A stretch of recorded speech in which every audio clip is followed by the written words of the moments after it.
Explorando as Escrituras com o missionário Guilherme Lemos. Graça e paz, povo de Deus! Mais uma semana de muito louvor, muita adoração.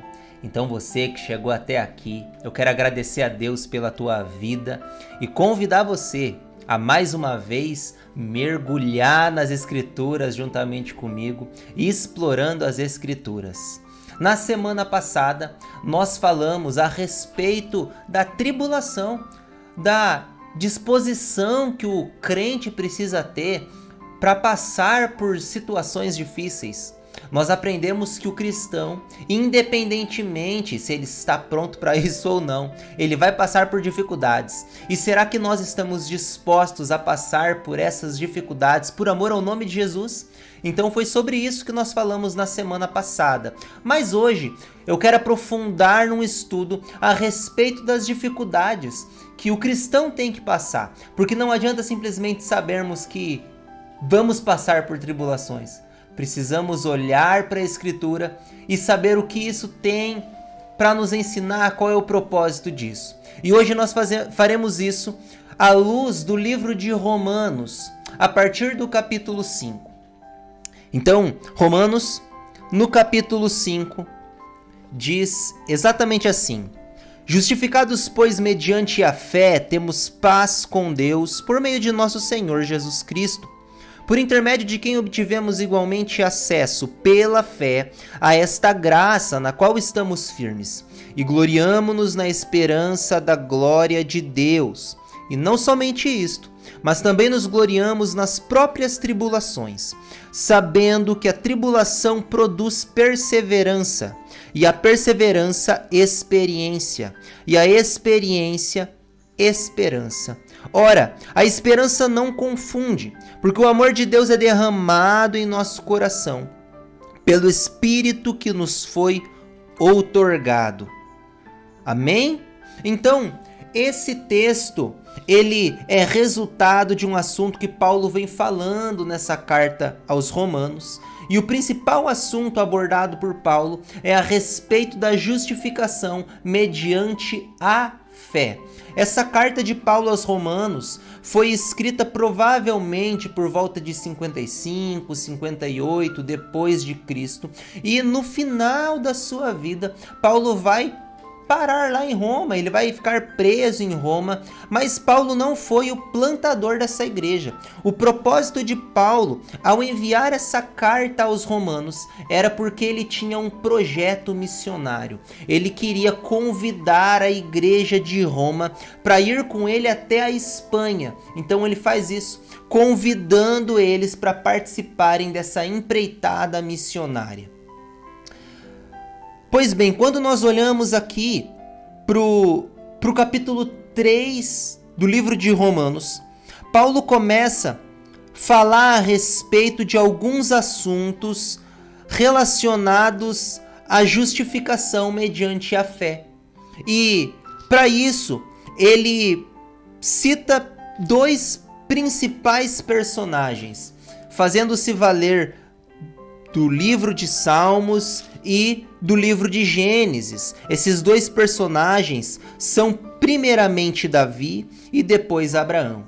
No capítulo 3, Paulo vai falar de Davi, mas de uma maneira mais simplória, mais, digamos assim, sem citar o nome de Davi especificamente. Como ele faz isso?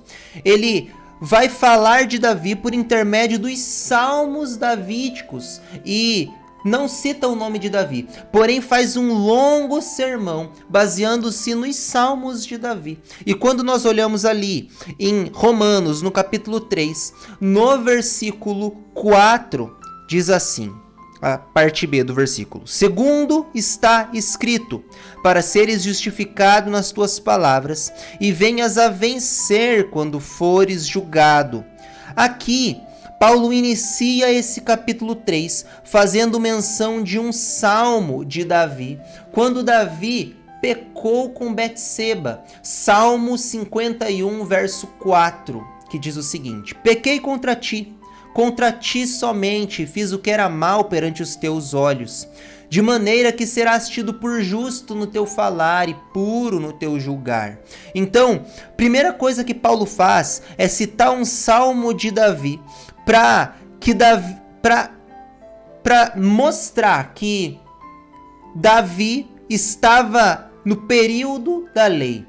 Nós podemos saber que Paulo faz isso de uma maneira intencional, porque, observe comigo, no versículo 10, do versículo 10 ao 12, Paulo cita o Salmo 14, versos do 1 ao 3. No versículo 13, Paulo cita o Salmo 5, verso 9. Em Romanos 3,18, Paulo vai citar o Salmo 36. E no verso 20, Paulo cita o Salmo 143, verso 2. Então, Paulo cita vários salmos específicos de Davi. Nós sabemos que nem todos os salmos foram escritos por Davi, mas Paulo, de uma maneira muito curiosa para nós hoje aqui, ele cita os salmos de Davi. Para quê? Ele mostra que Davi viveu no período da lei, mas ele inicia falando de Davi no período do seu pecado, quando Davi pecou com Betseba e se arrependeu e entendeu que Deus é justo e o perdão de Deus é necessário. Pois bem, o que Paulo está defendendo é que a nossa salvação não vem por intermédio de obras, mas por intermédio da nossa fé. E no capítulo 4, Paulo vai falar agora de Abraão. Diferentemente de Davi, que viveu no período da lei, mas pecou, Abraão viveu antes da lei, porque quando Abraão veio à terra, nem tinha se instituído a lei ainda. A lei foi instituída posteriormente por Moisés, mas logo no início do capítulo 4, Paulo já cita Abraão e faz uma menção a Gênesis, que diz assim: pois que diz a Escritura, isso no versículo 3. Abraão creu em Deus e isso lhe foi imputado para a justiça. Quando nós lemos todo o capítulo 4, nós vemos várias referências a Abraão. Por exemplo, no versículo 6 diz assim: bem-aventurados aqueles cujas iniquidades são perdoadas e cujos pecados são cobertos. Aqui ele está reafirmando sobre Davi. No versículo 17 é uma referência a Abraão, como está escrito: por pai de muitas nações te constituí. Versículo 18: Abraão, esperando contra a esperança, creu para vir a ser pai de muitas nações, segundo lhe fora dito, assim será a tua descendência. Então Abraão é citado por Paulo para afirmar que a fé não é segundo as obras, mas sim segundo, a justificação não é segundo as obras, mas a justificação é segundo a fé em Deus. E agora é reafirmado por Paulo, após a vinda de Jesus, é a fé em Jesus Cristo, o verdadeiro Filho de Deus. Paulo termina esse capítulo 4 com a seguinte frase: nossa justificação. E é a respeito dessa justificação que Paulo vai falar no capítulo 5. E ele dedica o capítulo 5 falando a respeito da justificação. O que é justificação? De uma maneira simples, nós não merecemos o céu. Nós não somos justos, todos pecaram e estão distantes da glória de Deus, mas Jesus Cristo, um homem justo, se entregou no nosso lugar. Sem ter pecado, ele se fez maldito, pendurado no madeiro, por amor a nós, e ressuscitou, trazendo a nós justificação. Porque agora, crendo no sacrifício de Jesus, nós podemos alcançar a justificação, a graça de Deus. E Paulo divide o capítulo 5 em dois assuntos importantes. Podemos dizer que ele inicia a primeira parte do capítulo 5, falando das bênçãos da nossa justificação. E na metade do capítulo 5 e diante, a partir do versículo 12, ele fala da base da nossa justificação. E para isso, ele cita Adão em comparação com Jesus Cristo. Adão, o primeiro homem, pecou e ele foi expulso do jardim, ele permitiu que o pecado entrasse no mundo. Então, através de um homem, o pecado entrou no mundo, mas também por intermédio de um homem, que é Jesus Cristo, a salvação entrou no mundo. E isso nos fala da justiça de Deus, da sabedoria de Deus e do amor de Deus. O término do capítulo 5 é marcado no versículo 20, que diz assim: sobreveio a lei para que avultasse a ofensa, mas onde abundou o pecado, superabundou a graça, a fim de que, como o pecado reinou pela morte, assim também reinasse a graça pela justiça para a vida eterna, mediante Jesus Cristo, nosso Senhor. E agora nós entramos no texto lido, que é a primeira parte do capítulo 5. Que fala sobre as bênçãos da nossa justificação.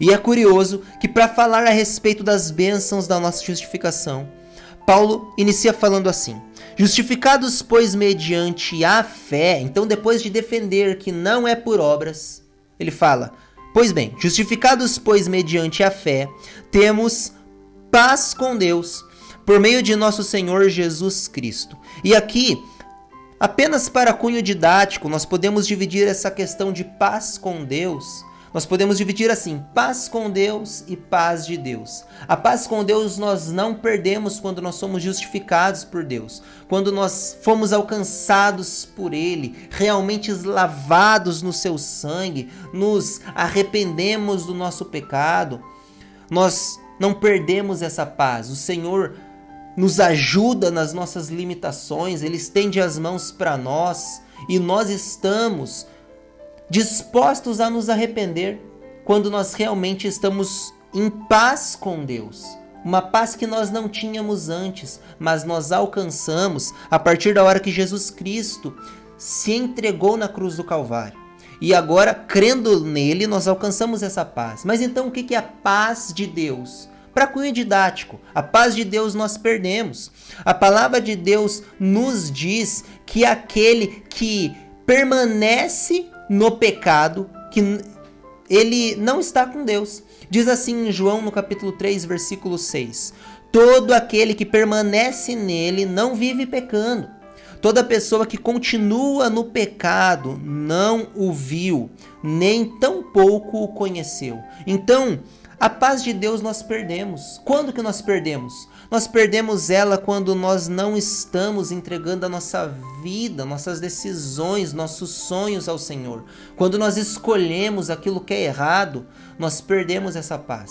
E muitas pessoas vivem uma vida de uma maneira triste, de uma maneira considerável falida, porque não encontraram Jesus Cristo realmente, não entregaram os seus sonhos, os seus desejos ao Senhor, não entregaram os seus medos, as suas limitações ao Senhor.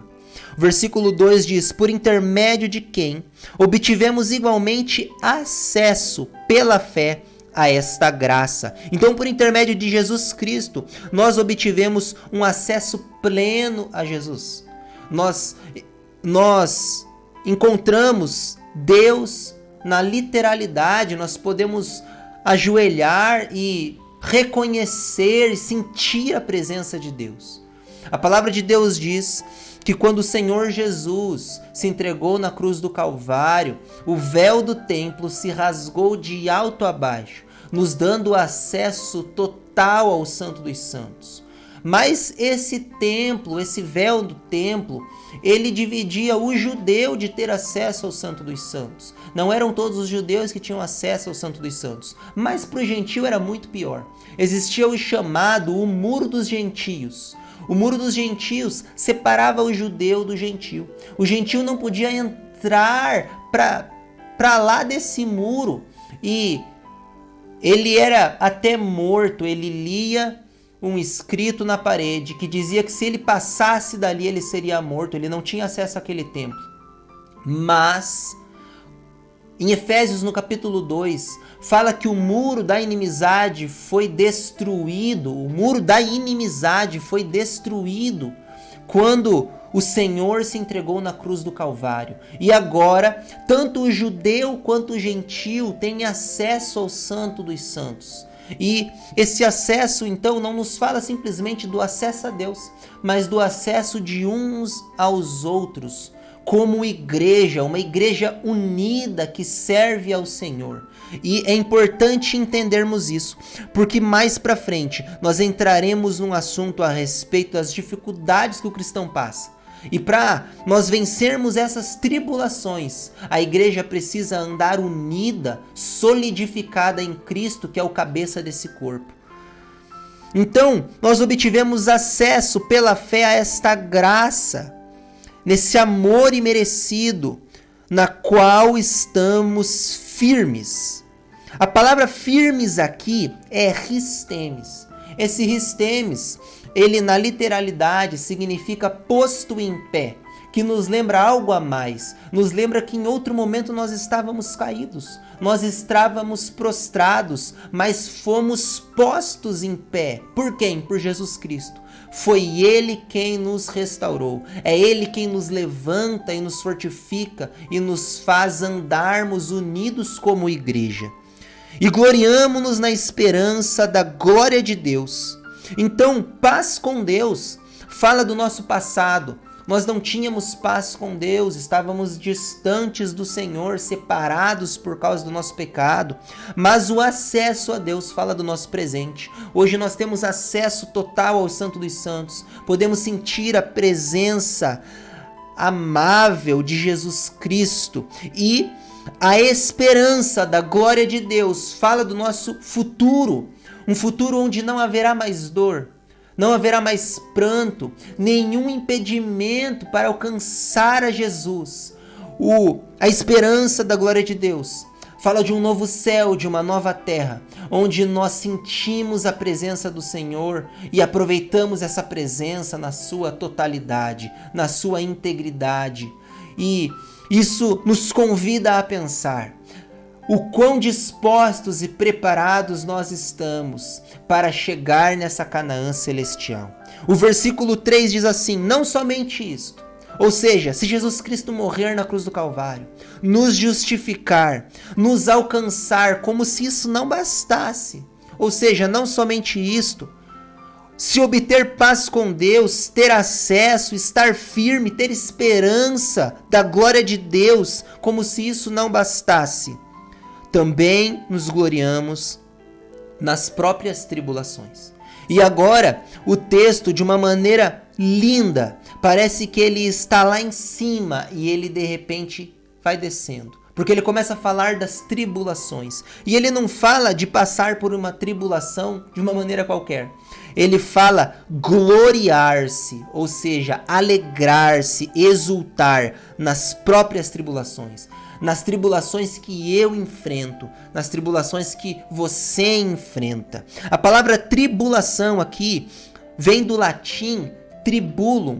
E o tribulum, ele era um sistema utilizado para moer os grãos há muito tempo atrás. Existiam algumas formas de moer esses grãos. Uma das formas era você pegando os feixes de grãos e golpeando eles contra uma pedra, um pedaço de madeira, e assim você separava o grão da palha.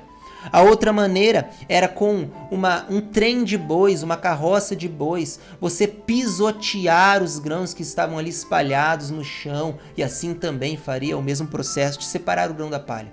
E a outra forma era com uma ferramenta chamada manguais. Você golpeava os grãos e separava o grão da palha. O tribulum, na época de Paulo, era provavelmente um pedaço de madeira ou de pedra com várias pontas, e essas pontas eram arrastadas sobre o grão. E o grão ali espremido, ele expunha o seu fruto, ele expunha o grão e separava a palha. Então o tribulum fala de um processo que nos espreme, mas tira o melhor de nós, extrai algo bom, separa aquilo que não é proveitoso naquele momento, que é a palha, separa isso. Talvez em um outro momento tenha utilidade para uma outra coisa, mas ali o objetivo do tribulum é extrair o fruto. E a palavra diz: sabendo que a tribulação produz perseverança. Então a tribulação tem um processo. Produz aqui é katergazomai. Katergazomai significa tornar alguém próprio para algo. Então, a tribulação produz, torna alguém próprio para quê? Perseverança. Perseverança é um atributo da pessoa que não desiste diante das dificuldades, mas ela permanece naquela situação. Em algumas outras versões vai estar escrito, ao invés de perseverança, paciência. E essa paciência é isso, o fato da pessoa que não desiste na dificuldade. A perseverança produz o quê? Experiência. Essa experiência é o atributo da pessoa que permanece com Jesus, da pessoa que não desiste, da pessoa que tem um caráter aprovado. E a experiência produz esperança. Agora nós chegamos no versículo 5, que diz o seguinte: ora, a esperança não confunde, porque o amor de Deus é derramado em nosso coração pelo Espírito Santo que nos foi outorgado. Então, agora vai explicar o seguinte: por que a esperança não confunde? Na NVI, por exemplo, por que a esperança não decepciona? E diz assim: porque por causa do amor de Deus que é derramado em nosso coração pelo Espírito Santo. Quando a palavra de Deus vai falar a respeito do amor de Deus, nós podemos olhar para João, no capítulo 3, versículo 16. Um versículo muito conhecido que diz: porque Deus amou o mundo de tal maneira que Ele deu o seu único Filho. Qual que foi a forma de Jesus expressar o seu amor? Foi dar o seu único Filho. Dar para o quê?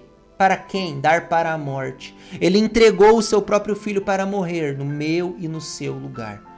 Então, quando nós olhamos para as tribulações, nós precisamos lembrar que elas têm um propósito. E o propósito é de nos aperfeiçoar. Será que nós estamos dispostos a perseverar apesar das tribulações?